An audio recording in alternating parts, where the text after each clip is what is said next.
కురుక్షేత్ర యుద్ధం 15వ రోజు యుద్ధం మరింత ఉత్తుత్రిక్తంగా మారింది. రక్తసిక్తమైన యుద్ధ ధూమి మరో రోజు యుద్ధానికి సిద్ధంగా ఉంది. ప్రతి కోణంలో రక్తం, ధూని మరియు ధ్వంసం కనిపిస్తోంది. ఖారో సైన్యానికి నాయకత్వం వహిస్తున్న ద్రోణాచార్యుడు అపార్జపానన్, నైపుణ్యం మరియు ఇప్పుడు కోపంతో రగిలిపోతున్నాడు. అతని ముఖంలో ప్రతీకారం స్పష్టంగా కనిపిస్తోంది. తన పర్య కుమారుడు అశ్వత్థామ కోసం ప్రతీకారంతో అతని బాణాలు పాండవ సైన్యంపై విరుచుకుపడ్డాయి. ప్రతి బాణం ఒక అగ్ని పర్వతంలా ఉంది. ద్రోణుడి దాడిని తట్టుకోలేక పాండవ సైన్యం వెనుకడుగు వేసింది. వారి శక్తి మరియు ధైర్యం కూడా ద్రోణుడి కోపానికి ఎదురు నిలవలేకపోయాయి.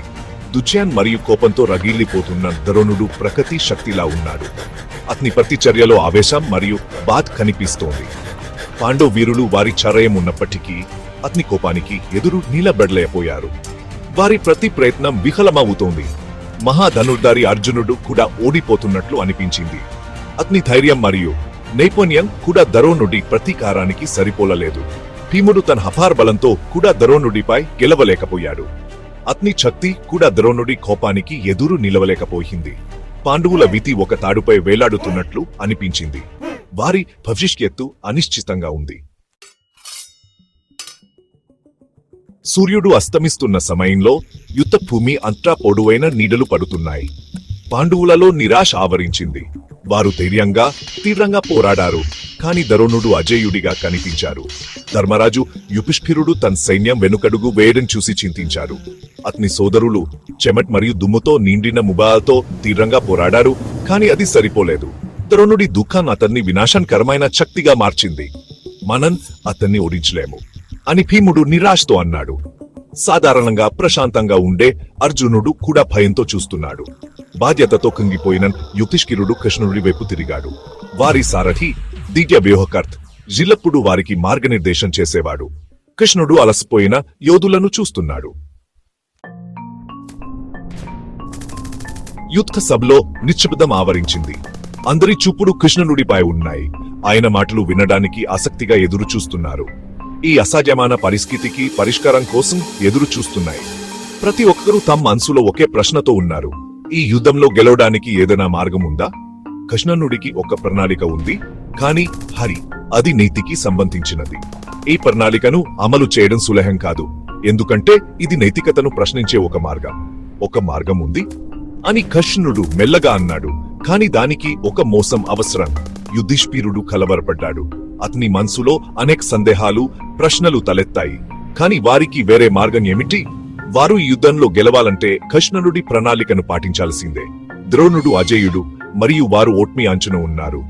అతన్ని ఓడించడానికి ఏదైనా ప్రత్యేకమైన ప్రణాళిక అవసరం. మనం అశ్వత్థామను ఉపయోగిస్తాము అని కృష్ణుడు కొనసాగించాడు, కాని ద్రోణుడి కుమారుడు కాదు. ఈ మాటలు పాండవులను ఆశ్చర్యపరిచాయి.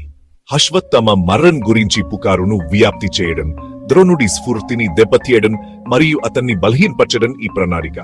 యుధిష్ఠిరుడు వెనుకడుగు వేశాడు. అతని మనసులో నైతిక, ధర్మం, మత యుద్ధం జరుగుతోంది. అలా అర్థం చెప్పడానికి అతను బాధతో అన్నాడు. మన గురువును మోసం చేయడానికి అతని మాటల్లో బాధ, ఆవేదన స్పష్టంగా కనిపించాయి.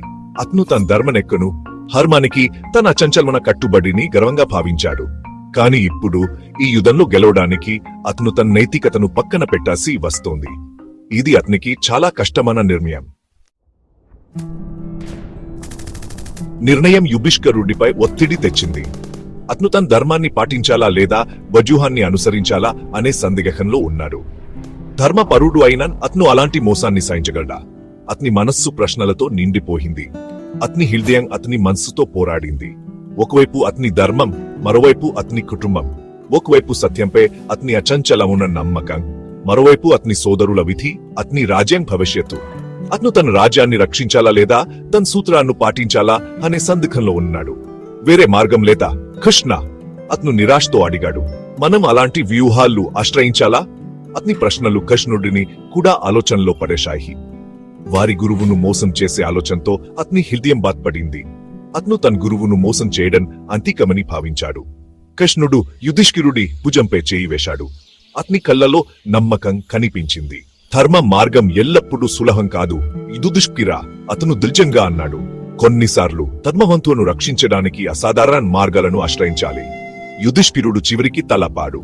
అతను తన సోదరులను రక్షించడానికి వారి హక్కు సహనం కోసం పోరాడటానికి ఎంచుకున్నాడు. అతని సూత్రాలకు రాజీ పడిన అతని నిర్ణయం అతని భవిష్యత్తును మార్చింది. అతను తన సోదరుల కోసం పోరాడడానికి సిద్ధమయ్యాడు. అతని హృదయం ఇంకా కఠినంగా ఉన్నప్పటికీ అతను తన ధర్మాన్ని పాటించడానికి సిద్ధంగా ఉన్నాడు. భీముడు అశ్వత్థామ అనే యుద్ధ ఏనుగును చంపి అశ్వత్థామ చనిపోయాడు అని కేకలు వేయడం ప్రారంభించాడు, ద్రోణాచార్యుని అయోమయంలోకి నెట్టడానికి. ఎందుకంటే ద్రోణాచార్యుని కుమారుడి పేరు కూడా అశ్వత్థామ. గురువు ద్రోణాచార్యుడు అశ్వత్థామ నిజంగా చనిపోయాడా అని ధర్మరాజు యుధిష్ఠిరుని అడిగినప్పుడు యుధిష్ఠిరుడు సమాధానమిచ్చాడు, అశ్వత్థామ చనిపోయాడు, కాని ఏనుగు. శ్రీకృష్ణుడు చివరి మాటలను చంకం ఈదడం ద్వారా దాచిపెట్టాడు.